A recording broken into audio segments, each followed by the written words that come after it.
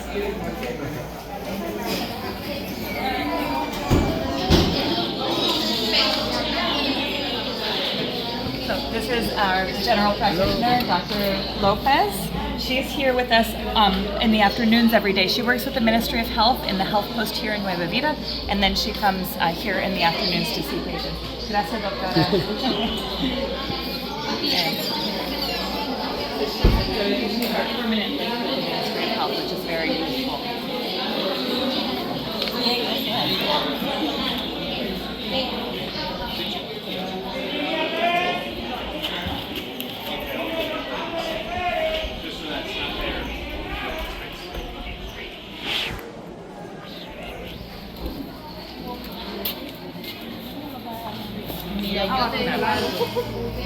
Mira, para sacar la foto, ven y vacunate.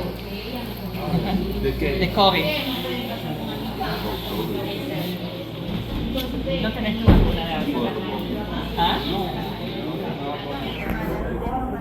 COVID vaccines, and they're also doing HPV vaccines. So girls who are aged 10 to 14 can get the HPV vaccine if they haven't gotten it yet.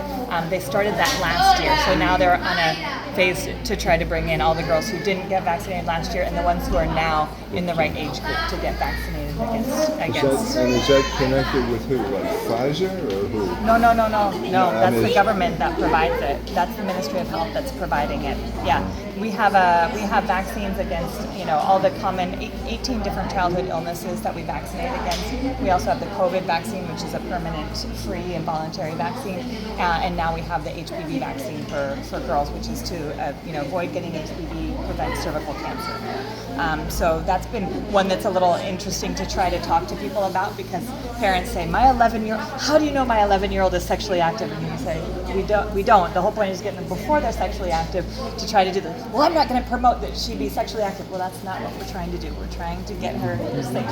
So there's a whole education process involved in that. But yeah, so the vaccines are happening here. We're going to get a photo of one in a second. I'm excited. And then here we've got our general practitioner, and he's come from the Ministry of Health today, and he's seen patients in here. And so we've got 2 general practitioners in that and then we've got we'll go in some of these rooms. We've got laboratory, we've got psychology, we've got PAPS, Dentistry, gynecology, dentistry, and dental cleaning, all happening in this building. So here we go. It's great when you know the patient.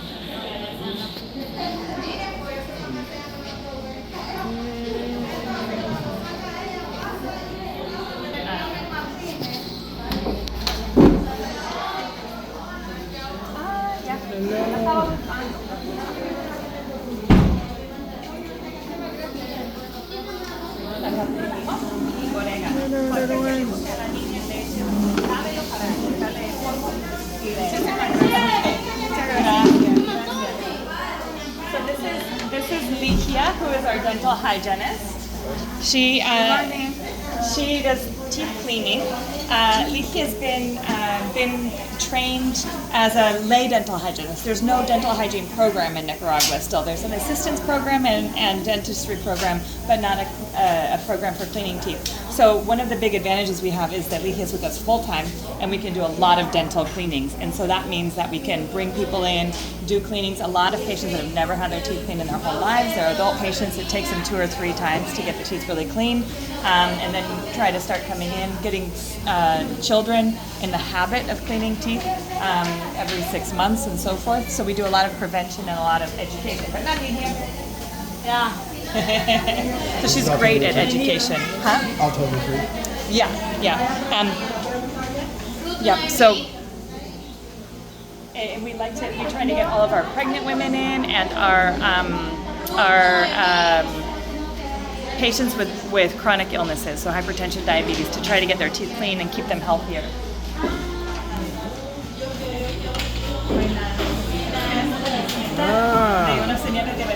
Hola. Oh, it's cool in here. This is our dentist, and she can Mucho do, gusto. of course, extractions, but we try to avoid extractions. So she does a lot of, we do sealants as well. Fluoride is happening in the schools now, so we don't have to do fluoride care anymore, but we do fixed teeth as well, so we'll do fixed cavities. Que pase la paciente, que pase.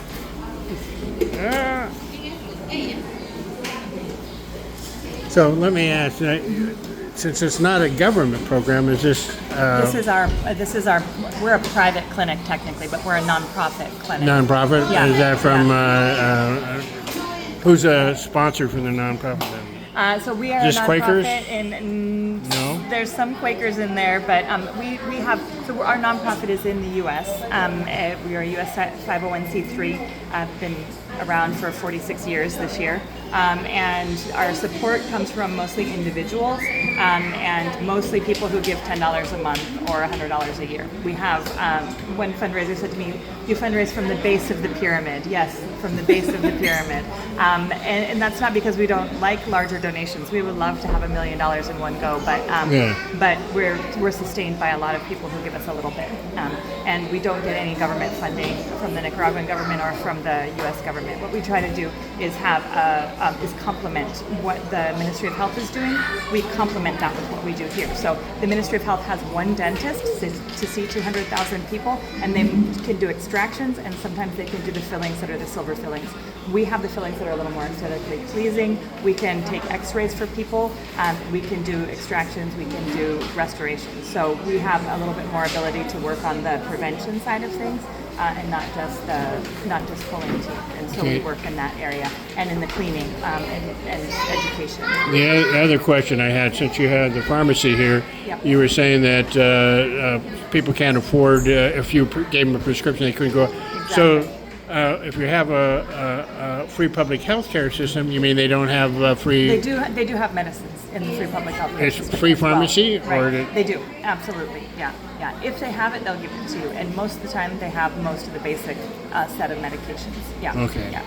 So what we're doing today is kind of bringing in new patients for them and trying to see more patients. Sometimes patients will not go a little bit further away, so having our clinic here in this neighborhood means that people Makes from it close easy. by here will come here and be seen by the doctor. And sometimes patients look for excuses, and when there's a fair, they go, oh, that's a good day because I can get my teeth cleaned and I can get my lab tests and I can see the doctor, and so I can do that all in one go. So they will come for a health fair because it's kind of like, I'm just going to go this day and get all the stuff done in one place. They also know that they'll be, they'll wait, but maybe they won't wait quite as long because they can come in the morning and in the afternoon.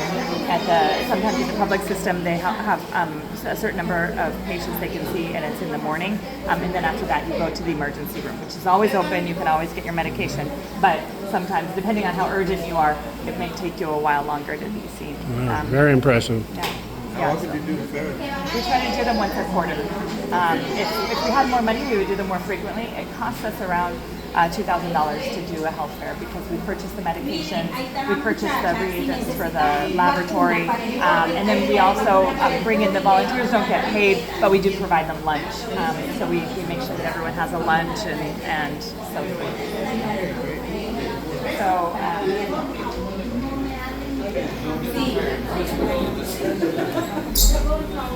It's a lot. figured that's why you were following us. You want to catch up? What's actually going on? Hola. Hi. So this is our psychologist, Dr. Soto, and this is one of our health promoters, Carmen. We have another health promoter who's also a psychologist who's working today, volunteering.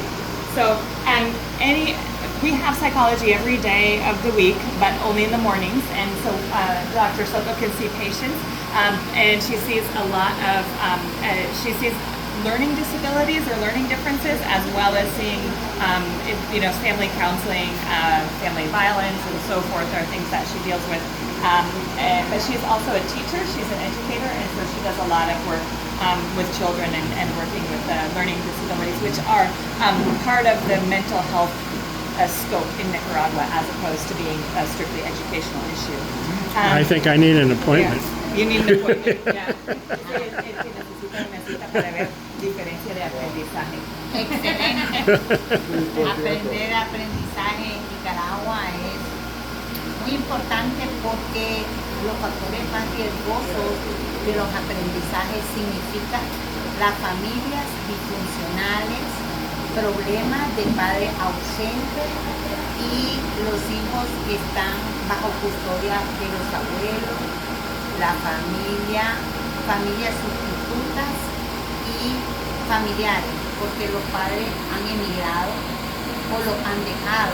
Entonces, el estado emocional de los niños y las niñas afecta en el desarrollo de la vida. So she says that learning, there's a lot of issues happening right now in learning in Nicaragua in particular, because there's a lot of children whose parents are absent. So sometimes there are children who've been abandoned, who are being looked after by other family members, but also there's a lot of parents who have been, who've immigrated, and so they've left their children here to be cared for by other family members, but that can affect the children's education as well. And so dealing with their emotional distress can then help them do better in school as well. So. Thank you. Paul, tómame foto para que salga una foto con Rebeca y allá con las dos.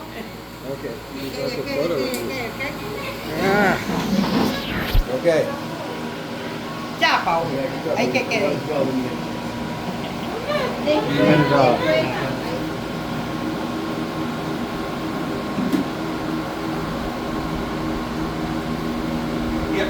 Okay. All right. Gracias, doctora. Ok, a Gracias. ustedes. ¿No te va a tomar aquí, ahí?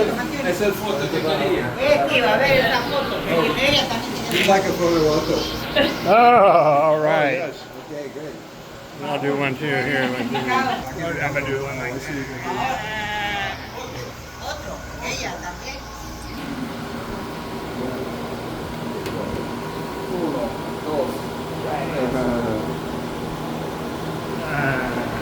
Así es. Mucho gusto.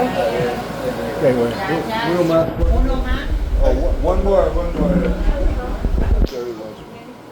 Buen trabajo. Una más, otra foto. Pero usted. There we go. Let me do one here. Toma, Rebeca, y usted. Other types of trauma. Yeah, there's other types of trauma as well. I think there's, I mean, there's always something yeah, that you there's can give. Yeah. Different. She's also helped. Sometimes we have patients who have chronic illnesses, or patients who have terminal illnesses, and working with our patients with terminal illnesses or their family members to try to help them come to grips with that can be useful. Patients who've experienced loss is a big one too. A lot of depression. Just people who are sometimes. With our chronic patients who are older, sometimes there's issues, just trying to, they get depressed a lot, their family members aren't looking after them properly, and there's some other issues. So she'll sometimes do home visits with our doctor as well, and try to, if the patient can't come into the clinic, go back to the house to visit them, or have them come in to visit with her. The psychology is really good too, because we can use them for all the at-risk youth groups that we work for. They all can come see the psychologist. Our moms and toddlers, moms and babies groups, pregnant women, all those groups can come be seen. Great to have Tuesday off. It's just positive energy. Oh yeah. Well, one is a volunteer, one is on staff only half time. That's one of the things is like, you know, when you have to start weighing things, you can see a gazillion patients in dental hygiene and have a direct effect on their health, or you can see like 5 or 10 patients in psychology, you know. And so it's not, hopefully it's not an either or situation, but it's just one of those things that, you know. What's that? Triage. Exactly. Yeah. And in the public system, they do have mental health, but it's the thing that is now starting to be worked on more because the other stuff has been improved so much. You know, it's one of those you work with what you can, and then later when things get better, you can work on some of that deeper down stuff that's not going to be right. It's a holistic approach and all in one building. It is, yeah. And there's actually a word for what we do now, and I have to remember what it is. Oh, social prescription is what we do. Social Someone taught prescription, me I that love recently, that. and I was like, oh, that actually I read about it, and I went, oh, that is kind of what we do, which is where you have not only your medical prescription for somebody, but you have your social prescription. This person has, is not being looked after properly in their home. This person also needs another service. This person doesn't have enough food in their house. This person, has unsafe living conditions. This person is not going in to get their medications because of these other issues. So those are things that we try to also help our patients get. So all the other stuff, we try to support them. What I would call systems thinking, which is looking at the interrelationship and the connections of multiple. You also encounter issues of sexual abuse. Yeah. That's something that certainly happens. That is, luckily in Nicaragua we have women's police stations, which are, we actually have 2 in Ciudad Sandino that are set up with only female police to attend women and children. And so you can, they actually make around the country about 17 to 20,000 home visits every week together with the other institutions. 17,000 visits a week with the other institutions. So Ministry of Health, Ministry of Family, women's police stations, they will go around together to visit homes, and they kind of chat with the people who are there and see what kind of level, is there anything happening in the home? Are you having any issues? Are there other things you want to talk about? You have someone in your home who has a chronic illness. Do you have someone in your home who is sexually diverse? Do you have someone in your home who is experiencing some kind of violence? And they'll say, oh look, there's violence happening in this home. Would you like to make a police report right now? We can do that here today in your home. Or you can go online, or you can call us, or you can come into the station. Like, there's all these different ways to help. And sometimes the people working in the neighborhoods, the people in the FSLN, the Sandinista Youth, will know of the situation. And so they'll say, there's violence happening in this house. And so they'll do a home visit in that area, but they'll go visit all the houses around there, right? And they'll make sure they go to that one house and see what's happening and check it out. And then if there's needs an intervention, the Ministry of the Family is there to look after the children if there has to be an intervention. The police are there to capture the aggressor, and you can go through all that. There is, they put out the statistics every week as well of how many houses we visited, how many reports we took, how many people, aggressors we've captured, and what that rate is. And honestly, it's actually a pretty good rate for capturing the aggressor and also bringing them to justice. So, rape carries a 30-year sentence in Nicaragua. That also for child sexual abuse can carry the rape carries a 30-year sentence. Yeah, and the abuse depends on the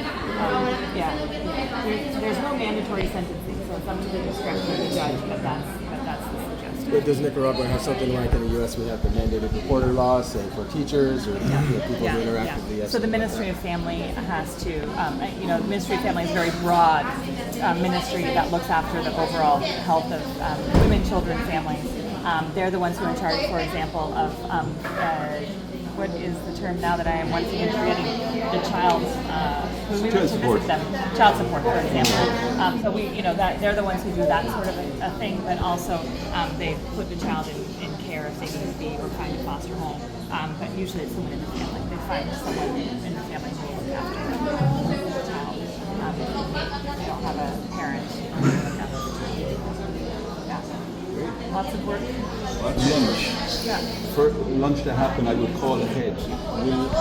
you guys want to have lunch at Casa Del? Do you have other plans for lunch? Our clinic has been here for 25 years in this neighborhood. We're at the back of a very vulnerable neighborhood. We are, a lot of people, they feel like this is their space. They feel at home here. And we have these lay health promoters who are people who they know. Our doctor, who unfortunately is retiring next month, has been here for 25 years. He's been their doctor. So people feel like this is their space, and they have a kind of confidence if they, they'll come and ask us questions and things like that, because they feel like this is their home turf. And so we like to. You said it was here for 25 years? Our clinic has been here for 26 years this year. Yeah, so how was it affected during the attempted coup? We did not close at all in 2018. This neighborhood had a lot of gangs at the time, and those gangs were activated to go loot. They were told to go loot. I have a friend who was actually accidentally put on the WhatsApp group of the gangs that were organizing where they were going to go loot. So he was watching their movements around by reading these texts that were happening. The rival gangs in this community were quite strong. There were two gangs in particular that used to, one gang would kill a member of the other gang, and then a few months later there would be a retaliation, and that went on for years. And those two gangs ran into each other when they were leaving to go loot and fought amongst themselves instead. And that battle went on for like 5 days, because normally what happens is that the police come and break that up. But the police were in their police stations and were told to stay there and not come out. And so that violence continued. So people in this neighborhood were kind of closed up, in their homes for a number of days. We did not close the clinic, and we had no problems at the clinic. No one came to loot the clinic or anything like that. One of the things that is true is that we're everyone's clinic, so we treat the gang members they needed as well help as too. Yeah, as well okay, as, respect. Their family members and everyone else. So that we haven't had trouble in that way. And here in our work was not interrupted. We didn't have any roadblocks in this community. That's good to know. But let's go outside where we're right here. Viva Sandinistas. This is Jamie. She is our lab tech, and she's got help from a nursing student today. So this is where we do kind of basic tests. I've said many times, if you want to be in air conditioning in Nicaragua, study something that has machinery that needs air conditioning, because we air condition for machinery, not for people, unfortunately. So she can do all your basic lab tests today. Our focus is mostly on women's care.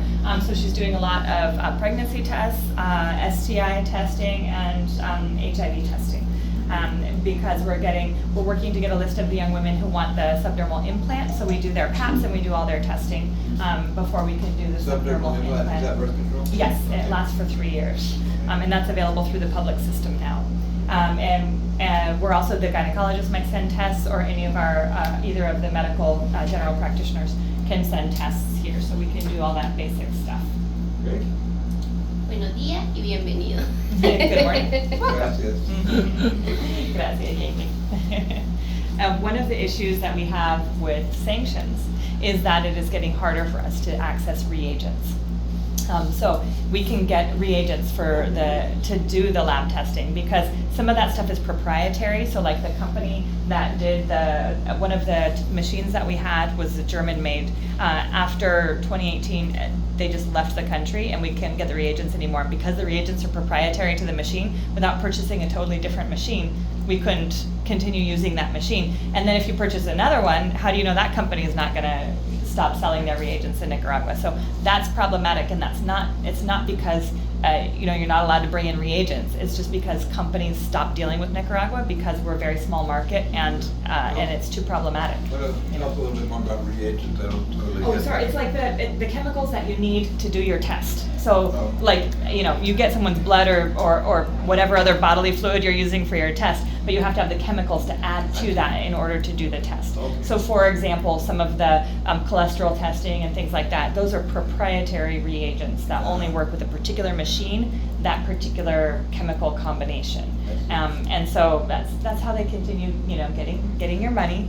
You buy their machine, you have to buy their products all the time. But that makes it difficult for us, and that's over compliance with sanctions as opposed to, nothing is coming in. So sometimes we'll get, you have to do someone's blood type, but we'll only have the reagent to be able to type for A positive.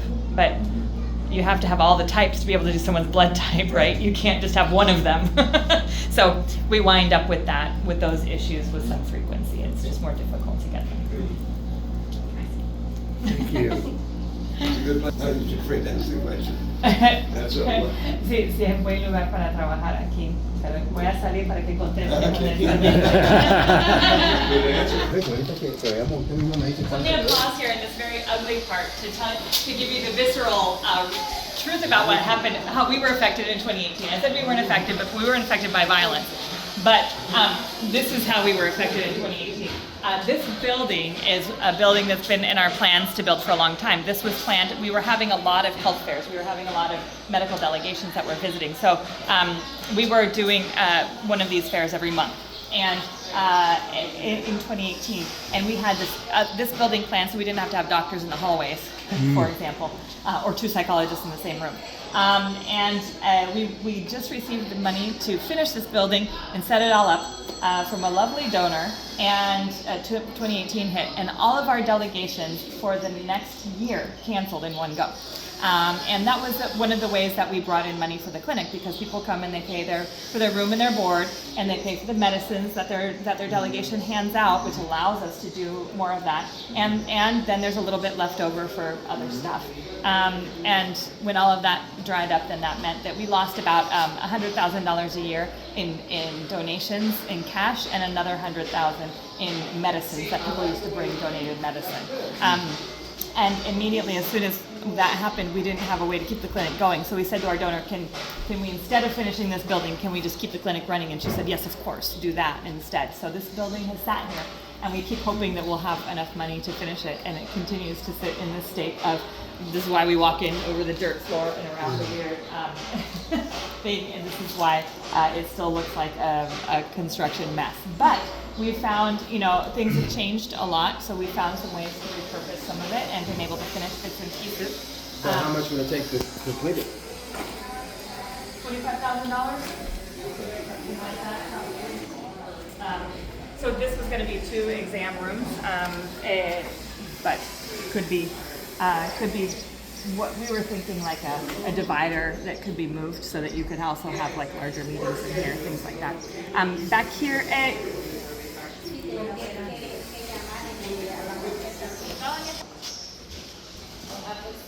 this is our education room. So this is where we have a lot of trainings.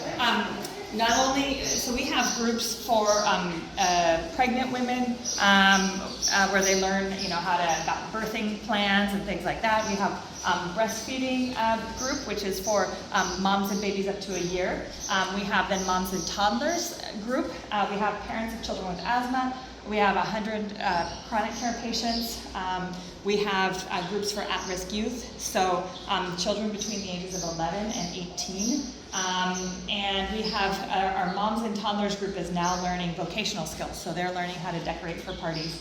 So that happens in here. Our youth groups are doing, the younger kids are doing painting classes. We have 80 youth, so 40 of them are doing painting classes, and 40 of them are doing entrepreneurship and higher education. So this year they're learning all about how to set up a business, how to run a business, and then also what they might want to study and where they can study. There's so many universities and technical schools. We're going to take them to visit them. Tomorrow they have their first visit to another project in another town. So we've gotten a little bit of funding to pay for them to travel. And are you guys hot? This is really, really hot in here. We can move outside. So this is the space where we do that training. And so it's used every afternoon. We also do our aquaponics training here. Okay. Anybody want water? Anyone need a bathroom? There is a bathroom there. has to keep drinking the water. Because we've done baking classes, we've done cooking classes, we've done classes for our chronic care patients on how to like diet for diabetes, for example, and so forth.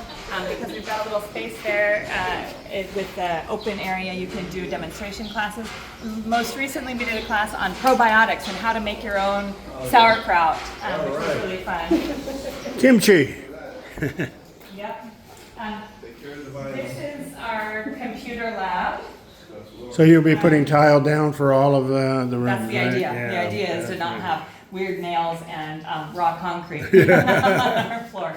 Yeah, so all of it should have tile. This was going to be an X-ray room. And it actually has the walls that are thick enough for X-ray, and we finished it and put the air conditioner in. And then 2018 happened. We had a full-time orthopedist. He retired. We didn't have the money to hire someone new, so we didn't have as much need for X-rays anymore. And then we had an X-ray tech come down and look at the X-ray machine we had gotten used and donated, used, and he said, "This is obsolete. You're never going to get it working." So we then got 25 computers donated. So we said, "Hey, we'll set up a computer lab." And last year, all of our youth took basic computer operation classes for the whole year. So they did Word, Excel, PowerPoint. So now they're all adept at using computers and printers, which will be great for them going into college. They're all great on the phones, but most of them had never turned on a computer before. And we also gave our staff some of those classes, because some of our staff aren't as good at computers either. Yeah, exactly.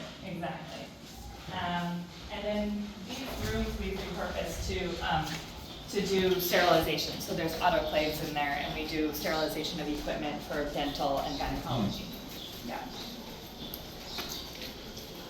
Well, you haven't. And I hang out with these awesome veterans. Oh, from, goodness. Yeah. She's a guide, an interpreter.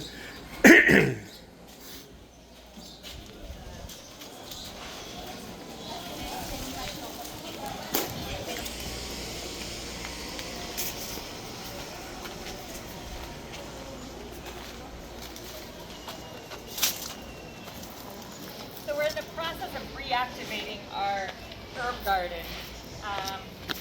It got kind of buried in weeds for a couple of years, and so now we've got oregano and lemongrass, which we are handing out today.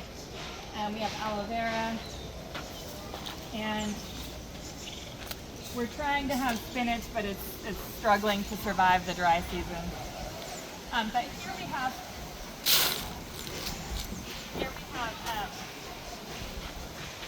our aquaponics system, which will shortly be in use.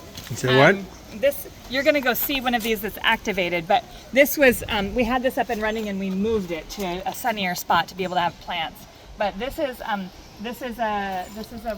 floating styrofoam here to put plants in, and this is fish will be in here. There's not fish yet, so the fish will fertilize the plants. The plants clean the water for the fish. In all of these 3 different systems. The ones that we're putting in people's homes now are this one. So the fish are down here and the plants are up here. Wow. But we will be, we've got it set up, but we need to get our fish in it and plant the plants. And it has 1 pump that That's up here, fish down here. I'm gonna stand in the shade because it's really hot today.